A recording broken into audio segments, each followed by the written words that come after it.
হাসপাতালের কর্মচারীরা দেখছেন রোগী, দিচ্ছেন ব্যবস্থাপত্র। অভিযোগ ভুক্তভোগী রোগীদের। তাদের মতে এখন ভোগান্তির অপর নাম লালমনিরহাট 250 শয্যা বিশিষ্ট হাসপাতাল। হাসপাতালের 213 নম্বর রুমে শিশু রোগী দেখা হয়। একজন শিশু বিশেষজ্ঞ অথবা মেডিকেল অফিসারের এখানে রোগী দেখার কথা থাকলেও রোগী দেখছেন আবির নামে একজন উপসহকারী মেডিকেল অফিসার এবং রাসেল ও রাশেদ নামে আরো দুইজন বহিরাগত, যারা হাসপাতাল কেন্দ্রিক বিভিন্ন সিন্ডিকেটের অংশ। আমরা তপন স্যারকে দেখাইতে আসছি, উনি ছিল না জন্য দেখি যে এখানে সবাই দেখাচ্ছে, আর পরে শুনলাম ইনি শিশু বিশেষজ্ঞ নয়। 217 নম্বর রুমে দেখা হয় নারী রোগী। এখানে নিয়মিত রোগী দেখেন Unani medical officer doctor Mohammad Shahabuddin.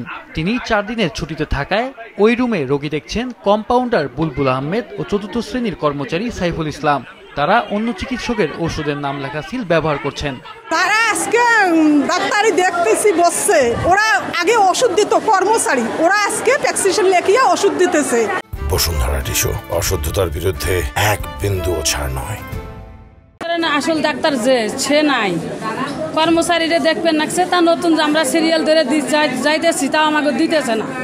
মনে করেন 19 নম্বরে যাইতে কয়, 19 নম্বরে গেলে খালি গ্যাসের ট্যাবলেট নেকে দেয়, অ্যালার্জির জন্য অসুস্থ হলে কিছুই দেয় না।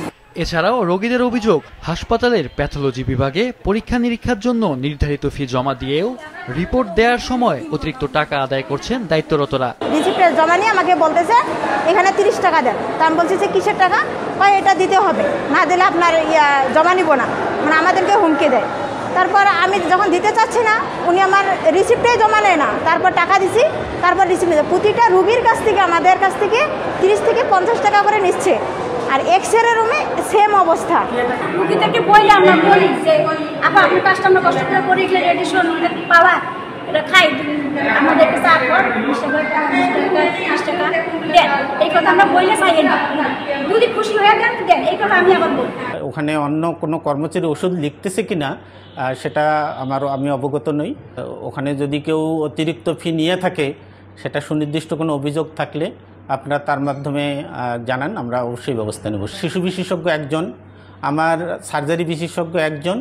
এরা কিন্তু সার্জারি বিশেষজ্ঞ সকালে এসে রাউন্ড দেয়, রাউন্ড দেওয়ার পর ওটি করে, তারপরে হয়তো যে আউটডোরে বসতেছে। শিশুর ডাক্তার আমার এখানে সকালে এসে রাউন্ড দেয়, রাউন্ড দেওয়ার পর 2টা ওয়ার্ড রাউন্ড দিতে হয়, শিশু ওয়ার্ড, স্কানু। রাউন্ড দেওয়ার পর তারপরে যা বহির্বিভাগে বসতে হয়। তো কাজেই তারা শিডিউল সবসময় তো ওখানে মেনটেন করতে পারবে না। দ্রুত হাসপাতালটিতে স্বাস্থ্যসেবা নিশ্চিতে কার্যকর ব্যবস্থা নেওয়ার দাবি জানিয়েছেন রোগীরা। মাহফুজুল হাসান, মাছরাঙা নিউজ ডেস্ক।